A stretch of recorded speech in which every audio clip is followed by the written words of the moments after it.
Good evening, everyone. Welcome. We're going to begin. I'm so happy to see all of you. My name is Charlene Gilbert. I'm the Dean and Director of the Ohio State University at Lima. And on behalf of the Ohio State University at Lima, it's really my great pleasure to welcome you all here this evening. Tonight's lecture is really the culmination of a variety of events that have been going on all month and all day today. It's been a very full day. And all of these events have been aimed at celebrating the life and accomplishments of Dr. William Fowler, who won the Nobel Prize for Physics in 1983. Dr. Fowler was a native of Lima, Ohio, a graduate of Lima Senior High School, and a graduate of the Ohio State University. He was a hometown boy who grew up to become one of the most accomplished scientists in the 20th century. We are honored tonight to be able to celebrate his life and legacy with all of you and all of the students in the Lima City Public Schools and here at OSU Lima, who have been working on a variety of projects in both the sciences and the arts related to the life and work of William Fowler. This event tonight and all of the other events surrounding it were made possible by an amazing collaboration between the City of Lima, the Lima City Schools, and Ohio State University. I feel like we owe a particular debt to Mayor Berger, who has been relentless in telling the story of William Fowler and reminding the citizens of Lima of the tremendous potential that exists all around us. Somewhere in Lima, sitting at a small desk, is a little boy who has the potential to create something, to dream something, to discover something that will change the world. I am absolutely sure of it. Somewhere out there is a brilliant student waiting on a kind word, waiting to be encouraged, waiting to have the opportunity to show off their talents. Somewhere walking through the hallways of Lima Senior High School is a young woman who will invent something or build something or write something or say something that will transform our lives. If William Fowler had been born in another part of the world, we may have never discovered his talent for math and science, and the world would have missed out on a genius. But we are fortunate that he was here in Lima, where he was able to flourish and excel. And that is the essence of our job. Our job as educators and parents and community members is to always remember that Lima is a place where brilliant minds have been nurtured, supported, and given the opportunity to thrive. Our job is to continue giving the world talented young women and men who will discover the answers to some of our most challenging problems locally, in the state, in this country, and even possibly the world. Brilliance, talent, and potential are all around us like the stars in the sky. We just have to keep looking up and reaching out. So, again, thank you all for coming tonight, and please join me in giving a warm round of applause to our students, teachers, professors, staff, and community members and leaders who made this evening possible.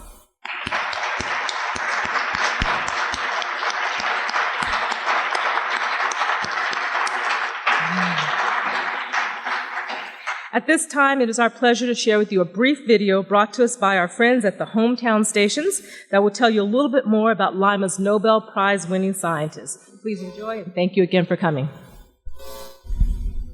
Lima, Ohio has produced and is home to a number of famous people. Actors, singers, journalists, athletes, and politicians. All have undoubtedly left their marks on the world. But one of Lima's greatest products, unknown to some, is William Fowler, a determined, curious, and humorous young man who went on to win a Nobel Prize in physics. Fowler moved to Lima when he was only 2 and attended Horace Mann Elementary School and graduated from Lima Central High School. He went on to earn a Bachelor of Science degree at the Ohio State University and later a Ph.D. in physics from Caltech.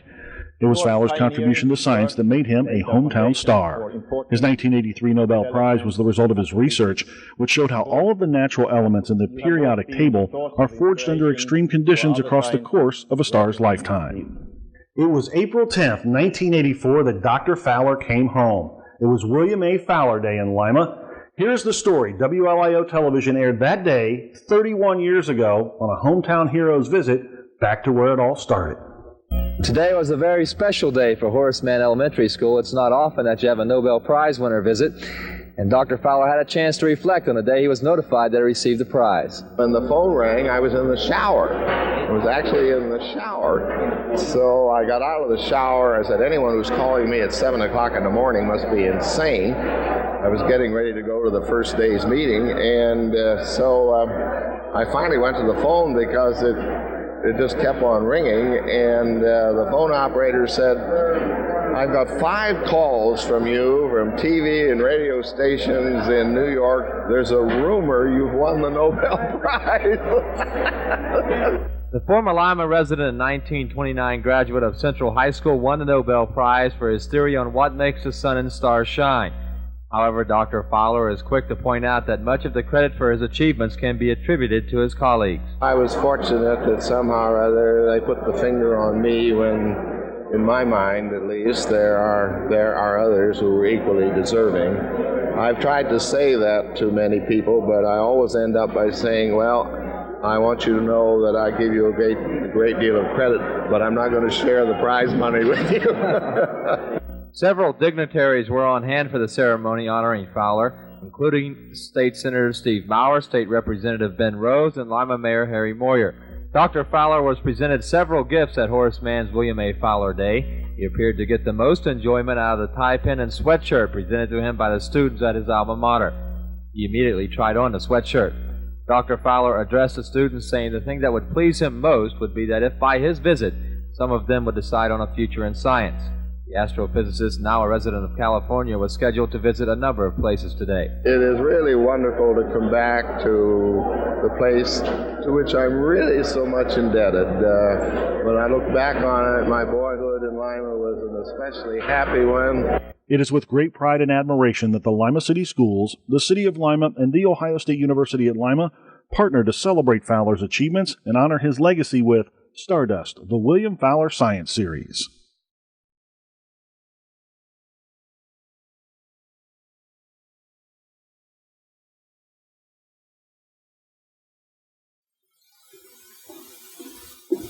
Good evening. Thank you. My name is Jill Ackerman, and I'm proud to be the superintendent of the Lima City Schools. Clearly, we are excited and proud to be part of this amazing celebration to honor the work of Dr. William Fowler. For one, it has given us the opportunity to make sure that we're able to introduce Dr. Fowler to our students. He is certainly one of the most distinguished and accomplished graduates from the Lima City Schools. And it's very important for our students to continue to learn about him. It is our hope that students in the Lima City Schools graduate and go on to do such notable work, and even win a Nobel Prize. We will push them to believe that they too are capable of such greatness. And if you read anything about William Fowler, you will notice that when he attended Horace Mann School, he speaks about the fact that his teachers encouraged him to continue to pursue his love of science. I want to take just a minute to tell you about the things that we've been doing with our high school and middle school students, particularly our 8th grade students at the Science and Technology Magnet. We've been using tools from Ohio Means Jobs, and the students have completed their career profiles and exploring careers and working on projects in the area of astrophysics and other sciences. Our Lima senior students were able to spend time with Professor Earl Lehman, who I'm sure is here in the audience. He is from the Lima Astronomical Society, and we want to thank him for taking the time to talk about Fowler and his work. Thanks to Paul Sutter and technology, our students have been able to video conference with him this past Monday, and it was a chance for them to ask questions about his job, Fowler, and much more. And prior to his visit, the students have viewed several episodes of his Ask a Spaceman podcast. And today, we were so happy that our students had the opportunity to sit in on one of those podcasts here at The Ohio State University and also tour the campus. Anytime we can get our students onto the college campus, it is a positive thing. Our 8th grade students have taken what they've learned about Fowler and his work and created textual spray painting art pieces that you will see in the lobby, and I hope you have a chance to look at them tonight before you leave. We are very proud and we are very pleased that you are here, but this night really would not have been possible without the hard, diligent work of Mayor Dave Berger. This really was his idea back in the spring. He contacted He contacted us and really pushed us forward, and we've met and planned for many months to make this event possible. We hope it will continue to be a series of events to honor the work of Dr. William Fowler. So with that being said, I would like to introduce Mayor Berger.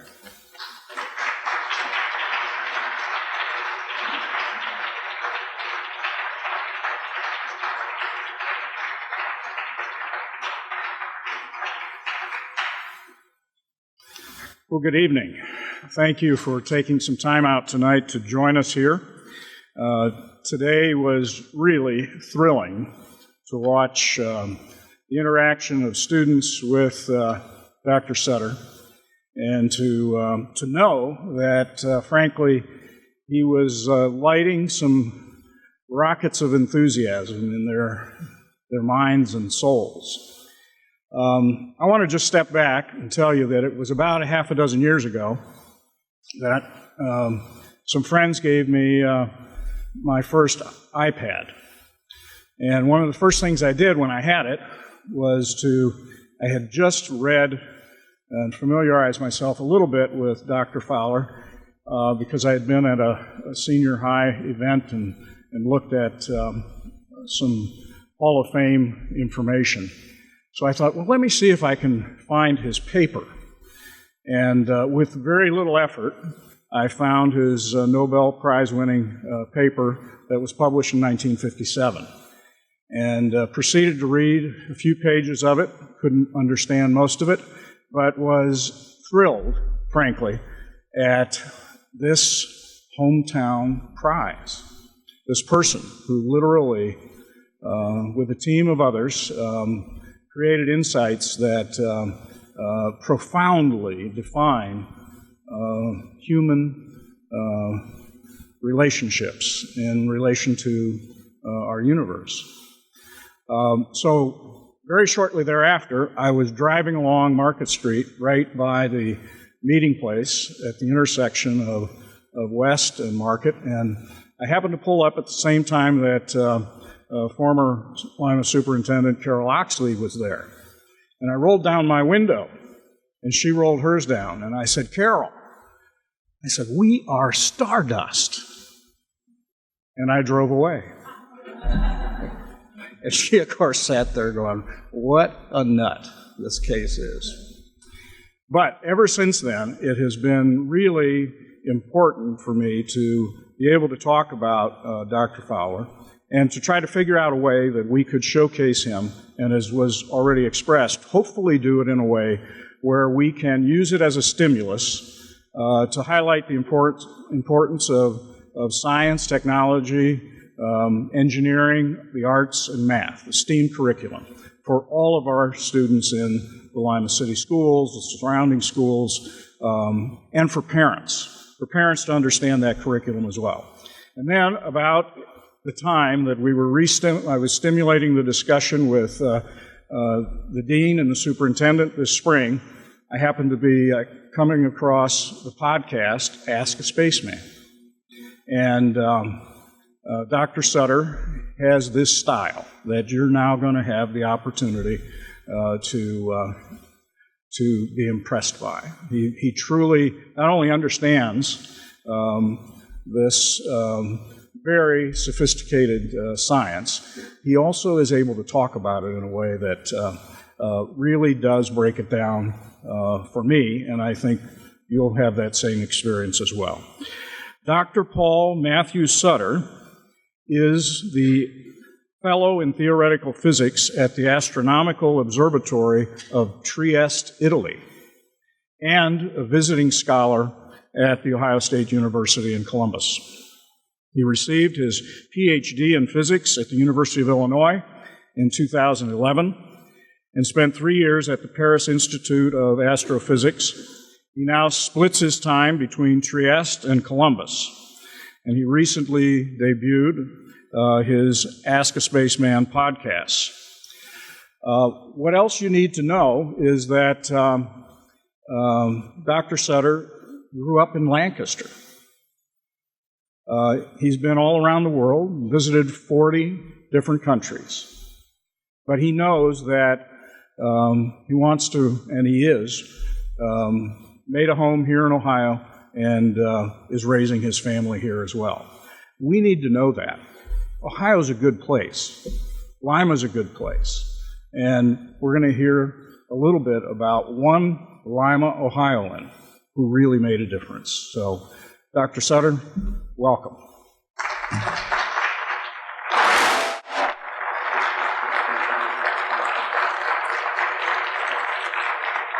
Thank you very much, Mayor Berger. What are you made of? It's not a trick question. Okay, that's the title of the slide. Okay, we're going to take a step back. Literally, what are you made of? Carbon. Ooh, that's a good one. I don't usually get carbon. Water, what is water made of? Hydrogen, oxygen, H2O, yeah. What are the proteins made of? Okay, went too far. Oxygen, we already got oxygen. Nitrogen, you take a lungful of air. It's mostly nitrogen. What else is in you? Calcium. Calcium. Drink your milk. What else? Magnesium. Right? One of those old people supplements. Right? Sorry. All right. Iron. That's what makes your blood red. Right? These are elements. These are what we're made of. And it's a reasonable question to ask, where do these elements come from? Right? If you're sitting down at your Thanksgiving dinner next week, which will probably look nothing like this, right? I don't know about you, mine's going to be a little bit messier. I don't think my mom's wearing that shirt. I don't know, who serves celery at Thanksgiving dinner? Anybody? You know, I asked the question to the high schoolers today, and some people said, yeah, my grandma serves celery. Just don't. Like, if you do that, you are not invited to my Thanksgiving dinner. All right, unless you bring the buffalo wings with you, then you get to serve the celery. But when you're eating that Thanksgiving dinner, I want you to think about, where does that come from? The grocery store. Where did the grocery store get it? The farm. Where did the farm get it? The farm got it from the earth. Where did the earth get it? That stuff that makes up you. The stuff that makes up your Thanksgiving dinner. Where do those elements come from? And there's more elements that are just in your body. There's a whole table of elements. Oh, look at all those.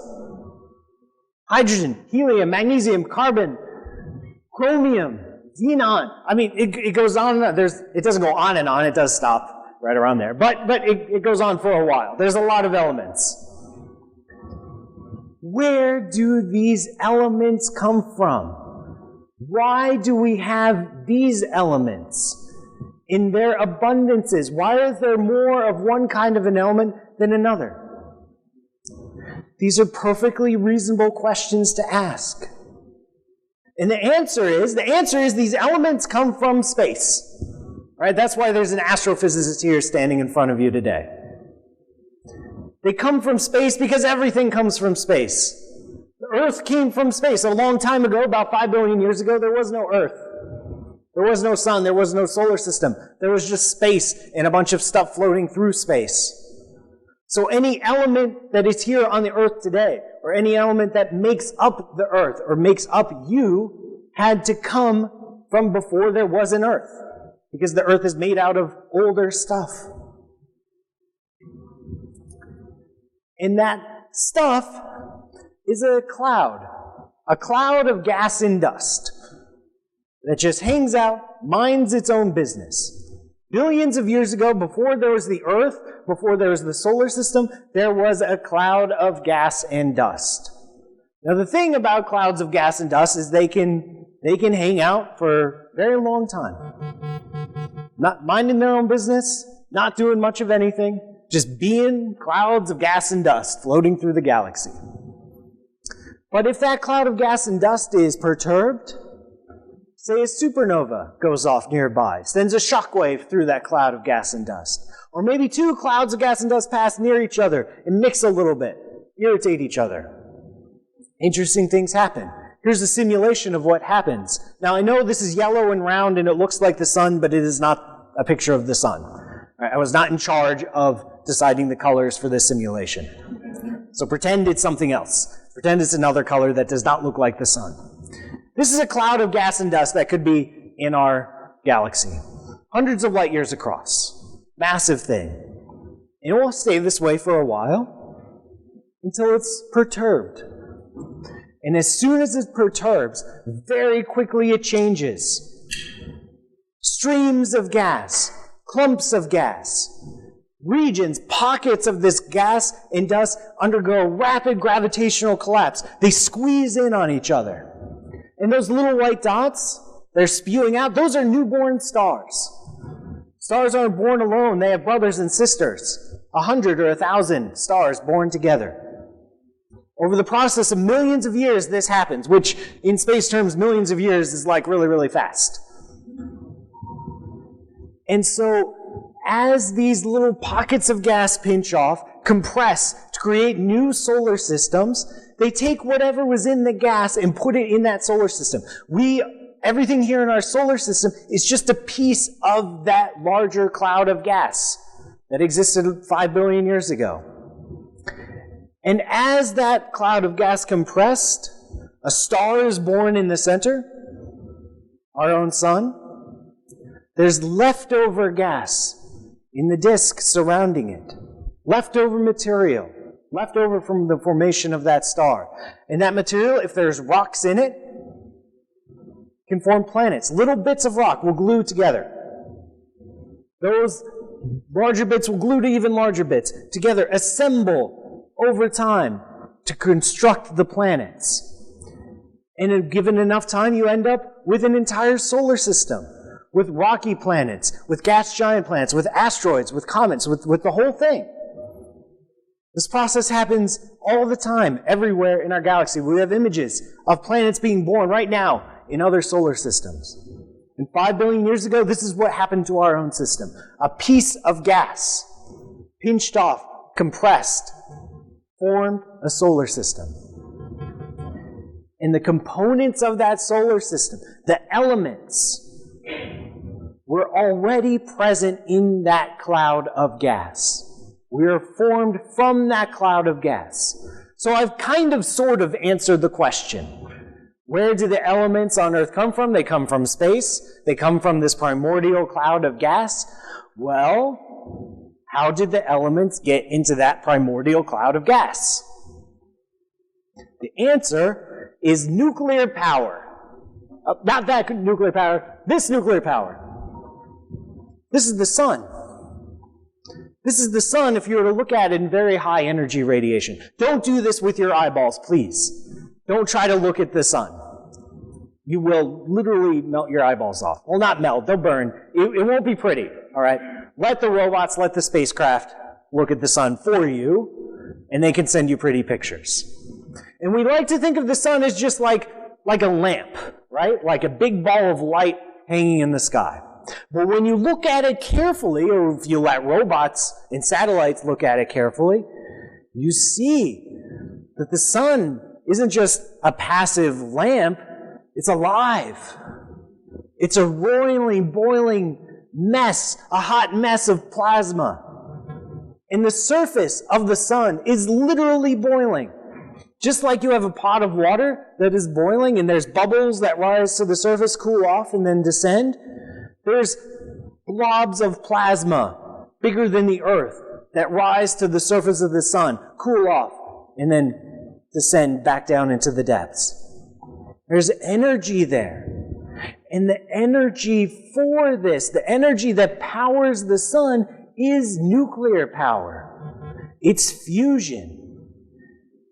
In the deep core of the sun, underneath the crushing gravitational weight of all the layers of atmosphere of the sun, there's fusion.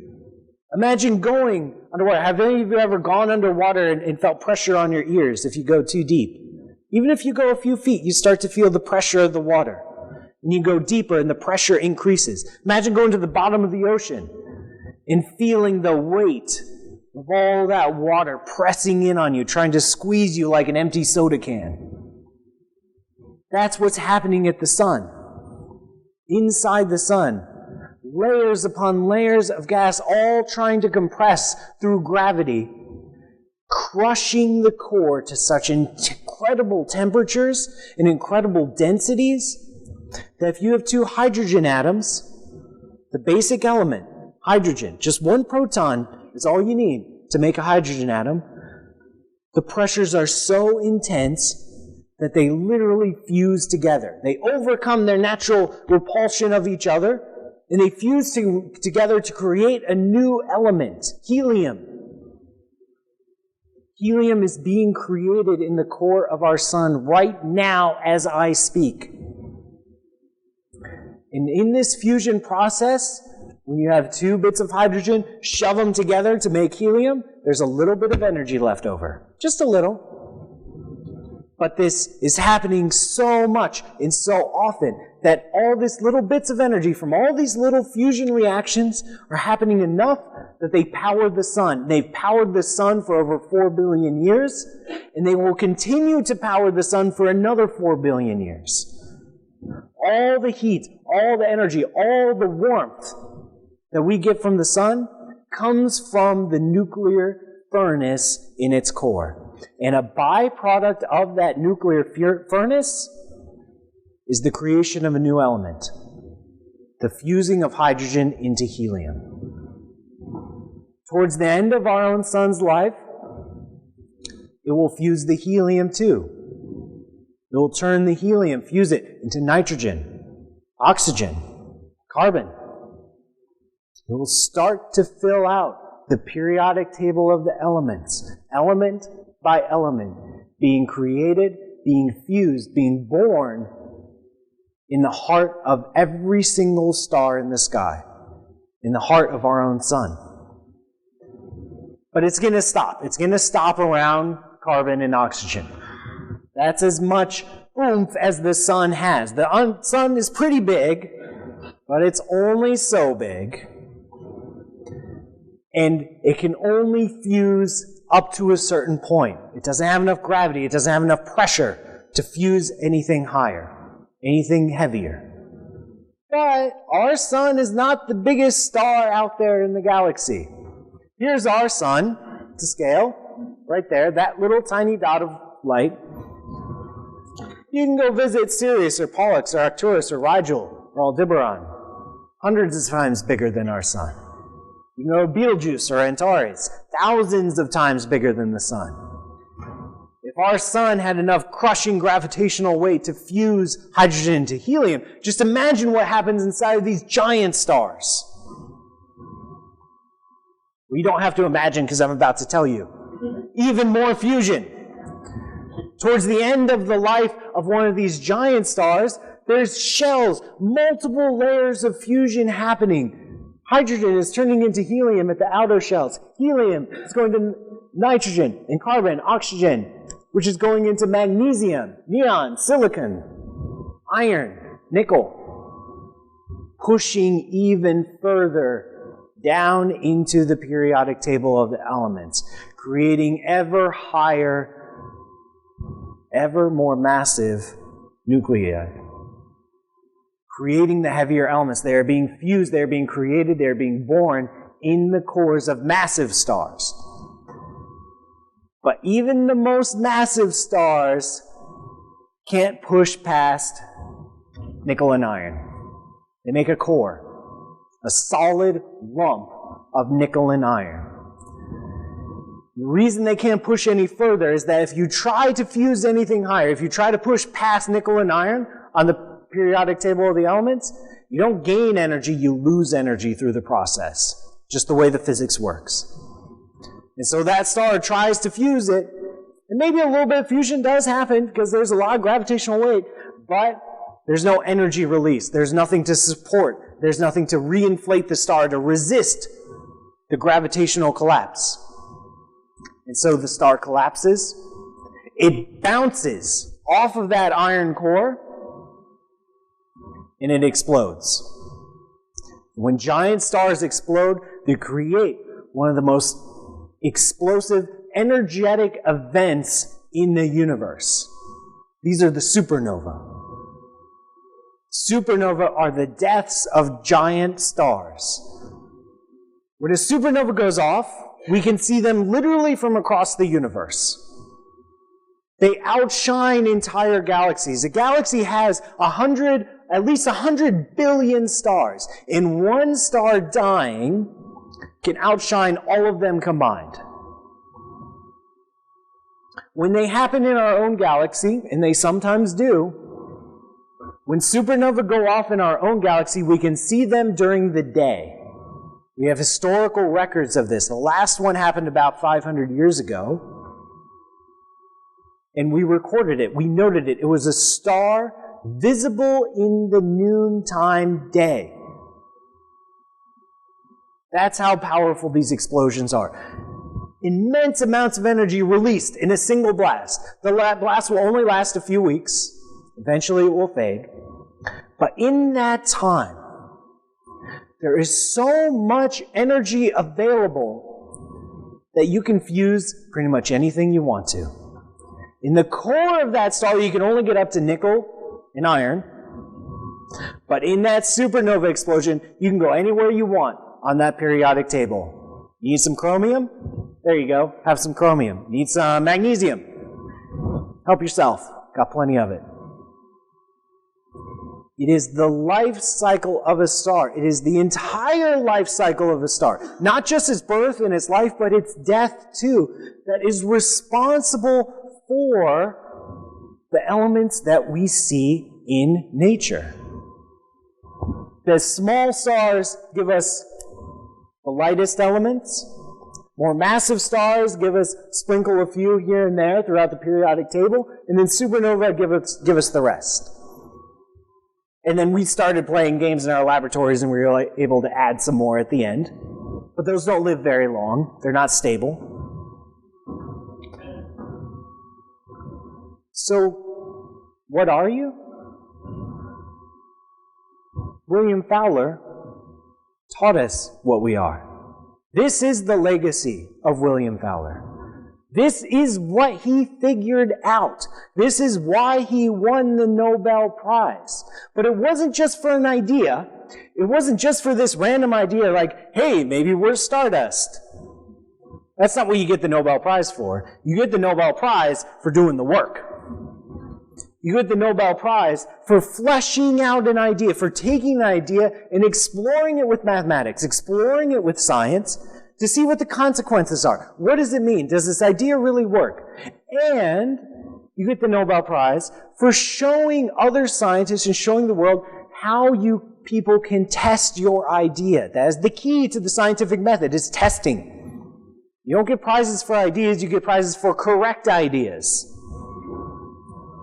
In William Fowler's work and the work of his collaborators, he was not alone, showed how we can test, how we can learn if this idea is correct or not correct.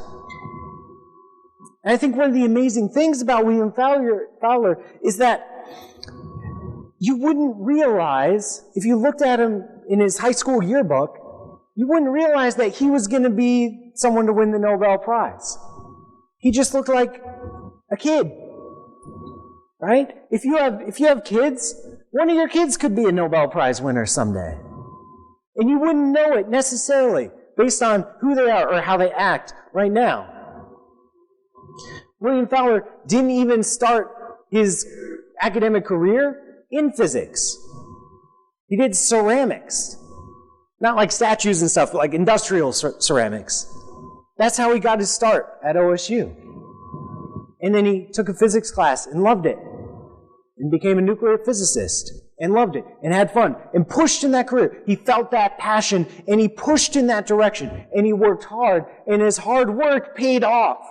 Not just with a job, but with the Nobel Prize. And you wouldn't have been able to pick him out. Random high school kid from some random town in the US. You can't identify who the future geniuses are until they become geniuses, right? And that's William Fowler's legacy. Not just the scientific knowledge, the gain, our revolutionary understanding in how the universe works, but showing that really anyone could be the next leader of scientific thought. You don't know who that's going to be. Now, I spoke about evidence, right? This is science. We care about evidence. This is how we know that William Fowler's idea and the idea of his collaborators and colleagues was right.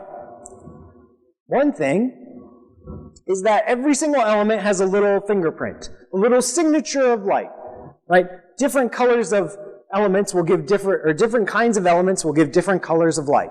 So if we look at something like the sun, we can look for the signature of different elements, and we can figure out how much elements of what kind are in every single star. This is how helium was discovered. Helium, Greek word, helios, the word for sun. We discovered helium in the sun before we found it on the earth.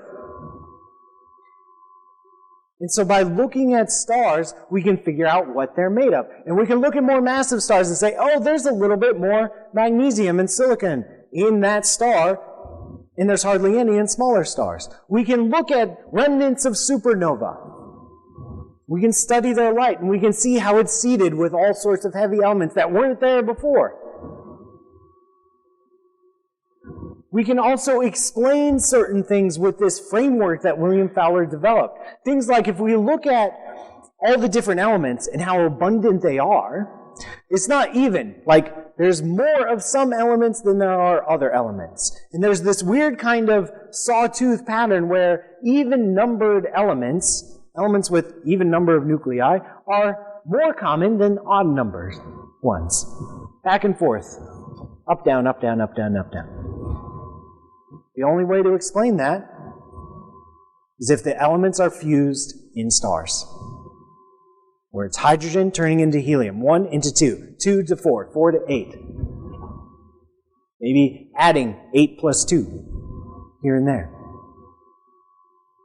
The framework that William Fowler developed explains and predicts these observations. That's how we know he was correct, and that's why he got the Nobel Prize.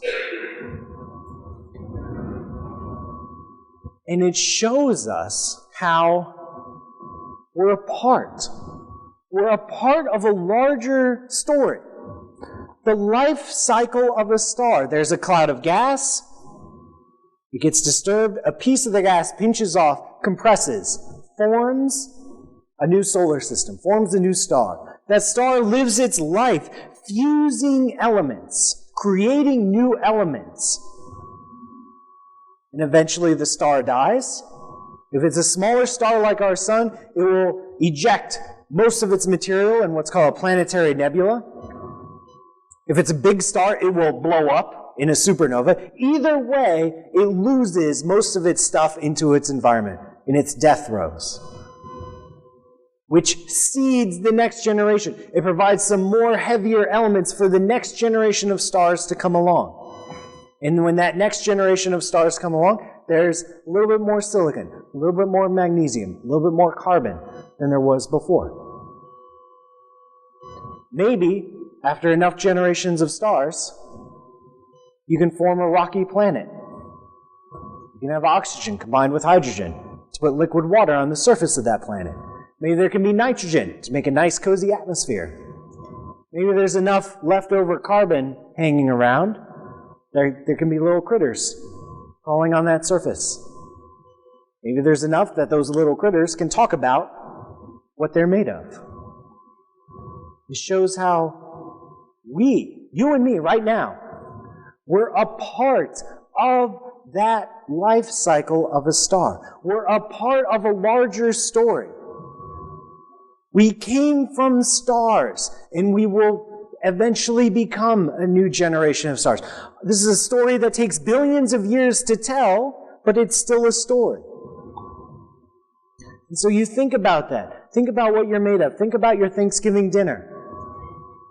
Take a breath. That nitrogen that you're breathing was once in the core of a long dead star. It was created there. It was fused there. You take a banana so you get your potassium. That potassium came from a supernova explosion billions of years ago. It was created there. The calcium in your bones is older than the Earth itself. The calcium was already there when the Earth was formed. It came with the formation of the Earth. So when you look up at the stars, when you look up into that sky, those stars aren't just little points of light.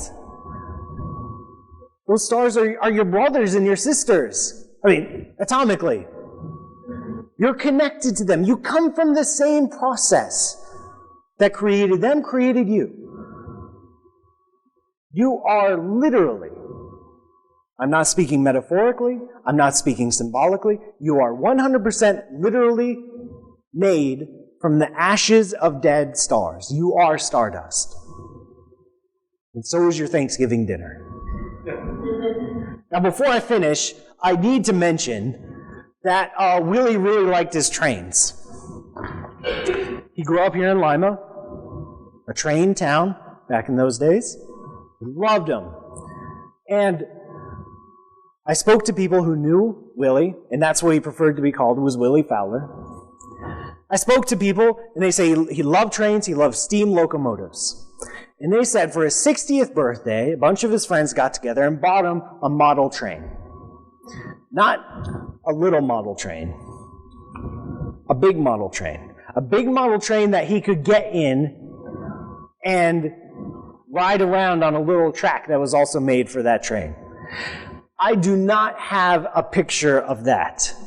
I tried really hard to find a picture of William Fowler, the Nobel Prize winning physicist, riding around in a model train. So this is what you're going to have to deal with. You're just going to have to use your imagination.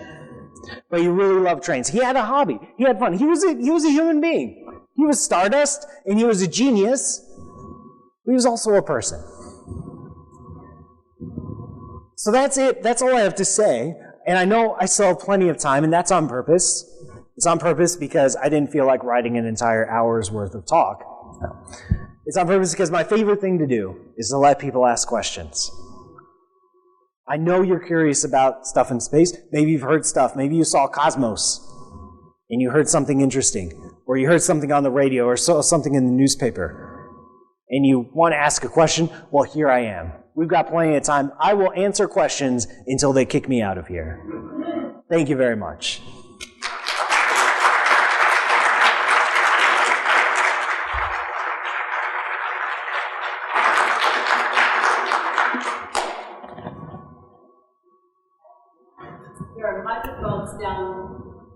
Yeah, so we've got a couple people running some microphones around. By the way, this is all going out live right now to YouTube, so say hello, Internet. Hello, Internet. Hello. Hi. Hey. I was wondering, as the stars go through their cycles of lives and deaths and lives and deaths, and it goes on, eventually there's not going to be any more universe, is there? Yeah, so we're in an age of the universe. That's a great question. We're in an age of the universe called the stellariferous era, which means the star forming, of the light forming era. Eventually, there won't be enough dense pockets of gas to create stars. And in fact, we've already passed the peak.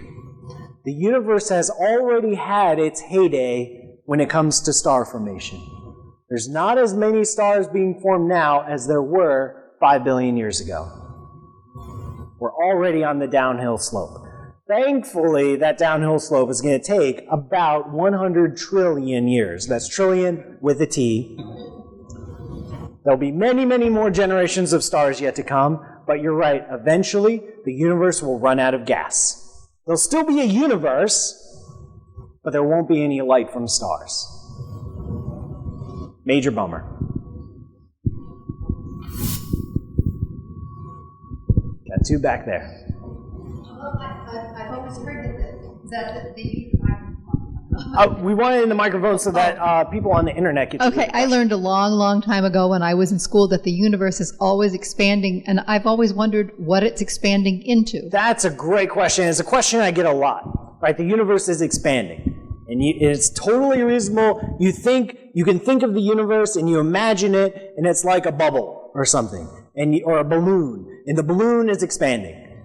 And you naturally think, because you're thinking of a balloon, you're thinking, well, the balloon expands into air, right? What does the universe expand into? Here's the thing. You're not going to like the answer. And I'm sorry. The answer is, that is a stupid question. I don't blame you for asking it. I'm just joking. The universe can expand without having anything to expand into. You say that's ridiculous. Let me ask you a question, right? We all know what north is, right? The direction, north. Can you define, or can you find a point that is 1 mile north of the North Pole? You can ask the question, but that doesn't mean there has to be an answer. You say that's mathematically undefined. It just doesn't make sense, right? It's similar, and I know this is a hard pill to swallow. You can say that the universe is expanding without there having to be a thing for the universe to expand into. We live in a three-dimensional universe. That three-dimensional universe is expanding. The mathematics that is used to describe the evolution of the universe is perfectly and totally consistent. It just works. The math works. In the language of mathematics, this all makes sense. And the language of mathematics is the language we use to describe the universe. But when we try to translate that into English, it's like any translation problem. Sometimes things don't get through. And so I know it's hard to visualize. I admit it, it's hard for me to visualize. When we think of the balloon, we have a three-dimensional balloon that's expanding into a three-dimensional world. It's all 3 dimensions. Well, our universe is already 3 dimensions. Like, our universe is already all there is. And our universe is just expanding. The universe can be finite. It doesn't have to be infinite. It might be infinite, in which case there's no such thing as the edge of the universe. There's just more universe everywhere you go. But the universe can be finite without having a boundary. Without having an edge, without having a thing to expand into. I know you don't like that answer. Speaking English, I don't like that answer either. If I speak mathematics, it's totally legit. It works. I wish I could come up with a better answer. Except stop asking the question. Could you perhaps give a little illumination to the notion of dark energy and dark matter? Dark energy. Without being too dark about it. Wow, thank you for the pun. I thought I was the only one who was going to do puns tonight. All right, let's start with dark matter. A reasonable question that we ask today is, where do the elements come from? That's a question you can ask with the scientific method and answer with the scientific method.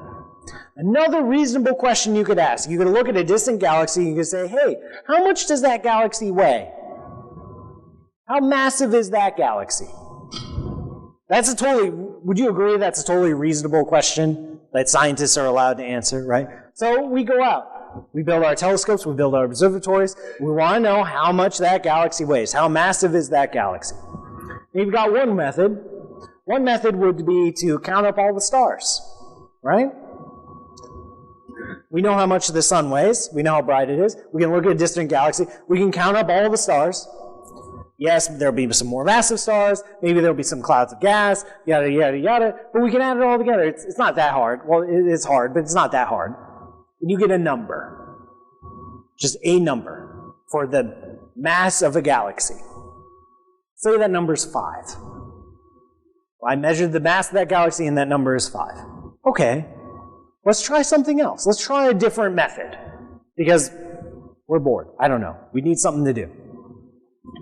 Another method is based on, say, Kepler's laws. If you increase the mass of the sun overnight, then all the orbits of the planets, they'll go faster in their orbit. This is something Kepler figured out hundreds of years ago.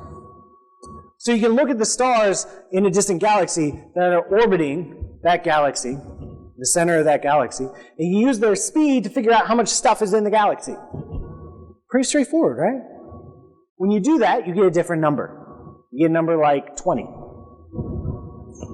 Okay, one method gives you 5, another method gives you 20. What's going on? Let's try a different method. Let's look at the temperature of the gases in the galaxy, or in one particular case, clusters of galaxies, which are massive assemblages of over 1,000 galaxies, all clustered together. You can look at the temperature of the gas that kind of threads its way between the galaxies. That gives you a measure of the mass, because if the temperature is too hot, then the thing explodes, because that's the definition of an explosion. And if it's too cold, then it just compresses. There's an equilibrium. There's a balance between the gravitational pull of the stuff and the temperature of the gas that tries to support it. This was measured in the 1930s for the first time. And the number they get for the mass? 20. All right, so you've got two methods that say 20 and one method that says 5. Let's try again. Let's do the ultimate tiebreaker. We use Einstein's general relativity. Einstein's general relativity says that massive objects bend the path of light. Just like a lens. Like starlight can graze the surface of the sun and have its path bend. We've measured this. We know it. So we can look at a distant galaxy or a distant cluster of galaxies, a different distant massive object, and there's objects behind it, and the path of light will be bent because of the curvature of space-time. This is a prediction of general relativity. We can use that method to measure the mass, to weigh a galaxy. And what do we get? 20. So we've got one method based on counting hot, glowy stuff. That gives us the number 5. And all other methods give us a higher number. The conclusion is that there's stuff in the universe that is not hot and glowy. You could almost call it dark. There is dark matter. An inescapable conclusion of the observations. It's not about theory versus experiment. It's about observation versus observation. The only way to make the observations make sense is that there is unknown component to the universe that is dark. Now, through some further experiments, some further observations, we've come to the conclusion that dark matter is a new kind of particle, a new kind of thing. And in fact, there's dark matter probably streaming through us right now. Streaming through us. But it doesn't interact with light. That's what makes it dark. So we don't notice it. We don't see it. It only interacts with us gravitationally. That's why we have to look at big giant systems before it becomes noticeable. And we're hunting for dark matter right now. We have detectors. Maybe every once in a while there's a stray reaction through the weak nuclear force. We think, maybe, hope. Whoever finds it first gets an instant Nobel Prize.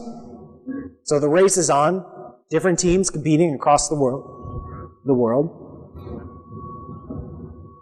When it comes to dark energy, about 15, 20 years ago, we noticed something. We noticed that the expansion of the universe is getting bigger every day. We've known that for 100 years. But 15 or 20 years ago, we discovered that the expansion of the universe is accelerating. Not only is the universe getting bigger and bigger, but it's getting bigger and bigger, faster and faster every single day. We have no idea why. We already had the name for dark matter, so we just figured we'd call it dark energy. We don't know what dark energy is. Over the next 10 years, there are instruments, observatories, satellites, telescopes being built right now that are trying to pin down the properties of dark energy. All we know right now is that it exists. We don't have its properties measured very well. We're trying to understand, has dark energy been constant throughout the entire 13 billion years of the history of the universe? Is it constant everywhere in space? Does it vary with time? We don't know. We just don't know. But we're working on it.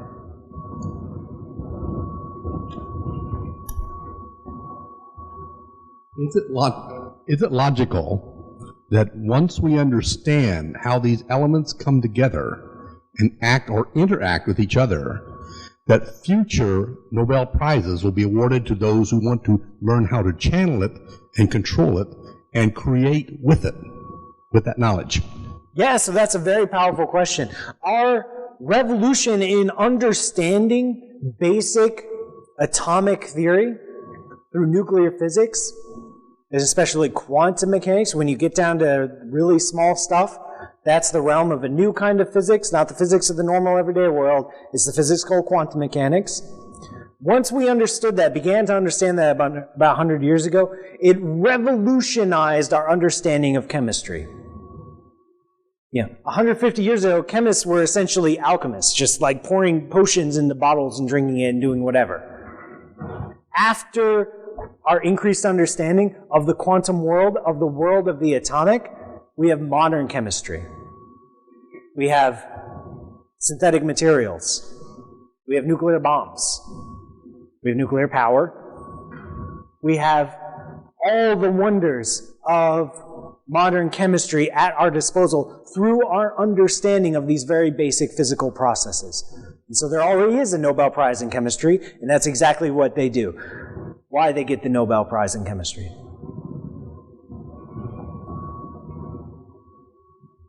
Over there. What do we know about the sister stars to our sun, the stars that were formed in that same initial dust cloud? Yeah, so our own sun, like I showed you that simulation, right? Where there was the big cloud of gas and pinched off and lots of stars popped away. Those kind of stars disperse very, very quickly. They're moving very fast relative to each other. So our brothers and sisters to our stars are already pretty far away. If you look at certain constellations like the Pleiades, or the Seven Sisters, visible with the naked eye, you see 7 bright stars. Those are recently born stars. Those are literally 7 sisters and more. There's like over 100 or maybe up to 1,000 stars in that cluster. And they're all moving away from each other. And it doesn't take very long. Few million years. And that initial star cluster, that the brothers and sisters that all grew up in the same hometown, are now dispersed over a very wide region. They've kind of blended in with the background.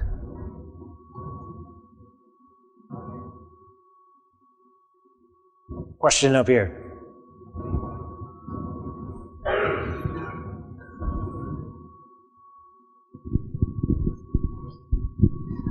In your talk, you mentioned that we saw a sun go supernova about 500 years ago, and you said it was documented in the historical record. And I was just wondering, we have the language now to talk about that as a supernova. I was wondering how they talked about that 500 years ago. Oh, yeah, they totally freaked out. Oh, my gosh. Every time, and we have historical records of supernova going back actually a few thousand years. Actually, the ancient Chinese recorded supernova, medieval astronomers, Middle Eastern astronomers, and even natives in the Americas. They created petroglyphs to record supernova. Every time it happened, they totally freaked out. They had no idea what was going on. They usually treated it as a sign of a bad omen, right? If something new is happening in the sky, that's usually not a good thing. So they would treat it as a bad omen, but then it would fade after a few weeks and life would kind of go on. And I don't know if there was enough kind of institutional memory to say like, oh yeah, I remember 300 years ago this happened and it was totally cool then. Don't worry guys. I don't think they had that kind of institutional memory yet. But now it would be so exciting. So we haven't had one in our sky for 500 years, but supernova go off about 5 to 10 times per year in our own galaxy. We just haven't had a good one visible in our sky yet. So any day now, actually. And there's stars that are relatively nearby that are right at that edge. They're ready to blow. And we're just waiting for it. It'd be so cool to see it.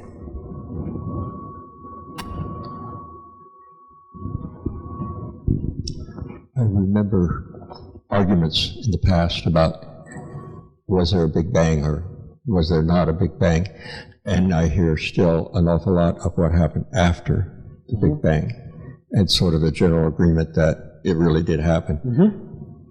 Is there anybody that's investigating what happened before the Big Bang, what was pre-Big Bang? That's a great question about the Big Bang. So the Big Bang Theory, I'll tell you what the Big Bang Theory is and is not. Big Bang Theory is not a theory of the creation of the universe. I don't know who might have told you that, but they're wrong. The Big Bang Theory is not a theory of the creation of the universe. The Big Bang Theory is a theory of the history of the universe. It's a theory of the very earliest moments of the universe. It pushes back with our mathematics, with our physics knowledge, and even with our observations, we can push back. We have a knowledge and we have understanding of the very earliest moments, like down to like a second into the history of the universe. We understand very, very well. Not everything. There's a lot of open questions, but we understand a lot.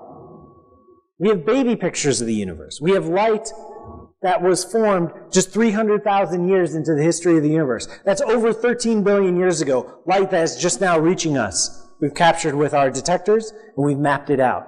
We call it the cosmic microwave background. Baby pictures of the universe. We have observations of this. What happens earlier? We don't quite know. There's a point. Not a point. As you go back into the earliest moments of the universe, we have all this stuff is compressed down, down, down. Everything, all the galaxies are pushed close together. Right? This is the expansion of the universe, run backwards, compressed down. The energies go up, the temperatures go up. And some things we can understand because we have the mathematics to do it, and we can make testable, predictable observations. But if you push too far, our theories break down. We simply don't understand incredibly high temperature processes, incredibly high pressure processes, things in the pressure cooker of the earliest moments of the universe, within the first second, we simply don't understand. We don't even have the physics to guide us. It's an open question. We don't know what happens at earlier moments. Maybe someday we'll figure it out, but as of right now, we don't understand the earliest moments of the universe. Everything since then, if you start the clock at a second and move forward, we got it. We're golden. We've made tests, we've made observations, we've made predictions, we've done real serious science. Nobel Prizes have gone to people who have figured out how the universe worked at those early stages. But before that, there are ideas. There are tons of ideas, but we haven't figured out which one is right yet. What about theory of a giant star destroying the Earth? Theory of a giant star destroying the Earth. So it's not a theory. So our own sun is going to turn against us someday. Our own sun is living its life, doing that fusion thing, turning hydrogen into helium. Eventually it's going to run out of hydrogen. There's only so much hydrogen in the sun. They don't start fusing helium. There's only so much helium in the sun. In the last stage of the star's life, a star like our sun, it inflates. It becomes what's called a red giant. That red giant will expand. We don't know exactly how big it will get. It will be around the orbit of the Earth. It will literally consume the Earth before shuffling off its outermost layers to create what's called a planetary nebula, leaving a remnant, a white dwarf star behind, leftover core. It will consume the Earth. You have about 4.5 billion years before it happens. Don't worry, you can sleep tonight. But it will happen. There are other stars nearby, like I mentioned before, that are about to go supernova. They're again about to blow.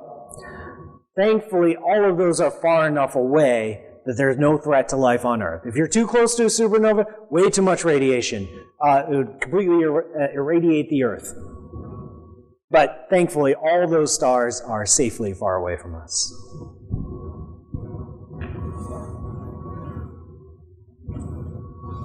No one, the dean is allowed 2 questions. So even though that sounds very, very, very, very, very far away, and in the far, far future, do you think before then humans will have figured out space travel so that we will have a new planet before we lose our star? Yeah, I sure hope so, man. Well, 4 billion years, even with NASA budgets and funding cycles, you could figure something out in 4 billion years. What's a little bit more pressing is the sun, as it's going through its life cycle, as it's doing its normal thing, it's steadily getting brighter. And I don't mean, this isn't about global warming. This is over the time scale of millions of years. A long time ago, in like the dinosaur times, the sun was smaller and cooler than it is today. And in about 100 million years, which seems far away, but it's a lot closer than 4.5 billion years, in about 100 million years, it will be too hot for life on Earth. The atmosphere and the oceans will literally boil away. And so we got to figure out something by then. So we don't have the luxury of 4 billion years. We got to figure out something in like a few tens of millions of years.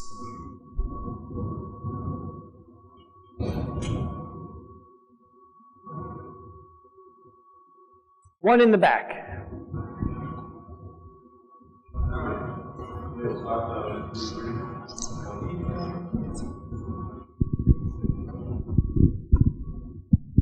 Thank you.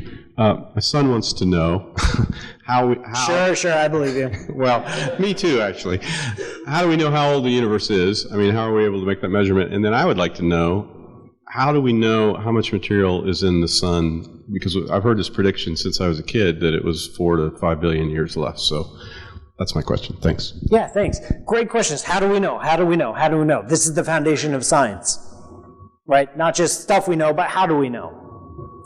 We know the age of the universe very, very well because we see the universe expanding. We notice that all galaxies are flying away from each other, and you run the clock back. You run the clock back, and you get about 13 billion years. And you can do some more precise measurements. That light, that leftover light from the very early universe, the baby pictures of the universe, you can put an age on it. You can figure out how old it is based on the properties of the light. And you can pin down the age of the universe at various stages. And so the basic fact is we see the galaxies flying away from every other galaxy, you run the clock back. Now when it comes to our sun, the age of the sun, our sun, just looking at the sun, you wouldn't be able to figure out how old the sun is. Just like looking at one individual person. If you've never seen a person before, and you walked up to one random person and you had to guess how old they were, you'd probably have a little bit difficult time. But imagine you had a picture at this instant of every single person on the planet. You would see some people being born, you would some people living their lives, doing work, you'd see some people sitting in a talk in Lima, you'd see some people dying. You'd have that snapshot. That is the universe that's presented to us.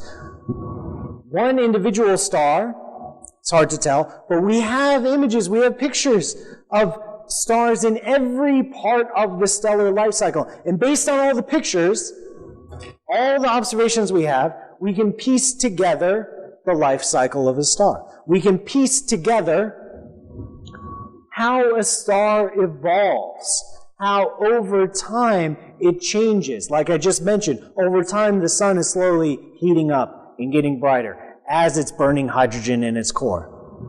You take that combined with the work of William Fowler, figuring out the fusion process in the sun. You can measure the mass of the sun. From observations, you can figure out how much hydrogen there is, how much helium there is, and you can figure out how long will it take to burn through that hydrogen. Because you know how fast the rate is going, because you know how much energy you get. So that tells you how bright it is. That tells you how fast the reactions are. And so you can figure out how much gas it has left. And that, combined with having images and information of all the stars that are accessible to us, we can piece together the life cycle, and we can figure out where the sun is on that track. So the answer is science. We know because of science.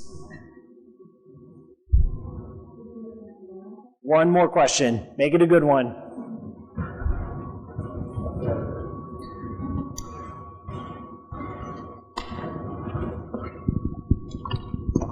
Why is it that light has a constant speed relative to the viewer, regardless how fast the viewer is moving? That is an excellent question. So speed of light, constant. 3 times 10 to the 8 meters per second. Why is the speed of light constant? Because that's the way the universe is. Here's another way of looking at it. When Einstein first figured out special relativity over 100 years ago, in order to make the math work, in order to make our understanding of the universe work in Einstein's picture, he figured out that there is some constant of nature. There's some speed, some maximum speed. And he had to assume that. He had to say there is this speed limit in the universe, and if you assume that, then all the mathematics of special relativity follows after that. And we know special relativity is correct because we've tested it a lot since over the past 100 years. That's why, I was about to say that's why Einstein got his Nobel Prize, but Einstein did not get his Nobel Prize for special relativity. He got it for something else. If you just take Einstein's theory of relativity by itself, it says there is a speed limit. There's a universal speed limit, a maximum speed. You don't quite know what that number is, but you know it's something.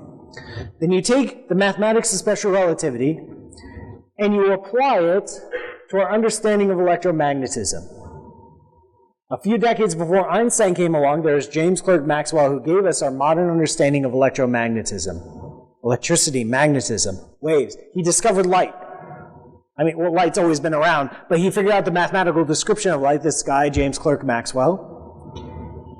And if you take the math of special relativity that says there must be a speed limit, and you apply it to the mathematics of electromagnetism that were figured out a few decades before Einstein, that constant is the speed of light.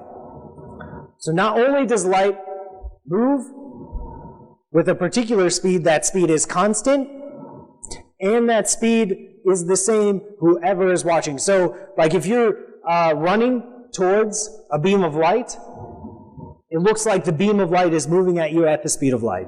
If you're running away from it, it's still moving towards you at the speed of light. That seems weird, but too bad we live in a weird universe.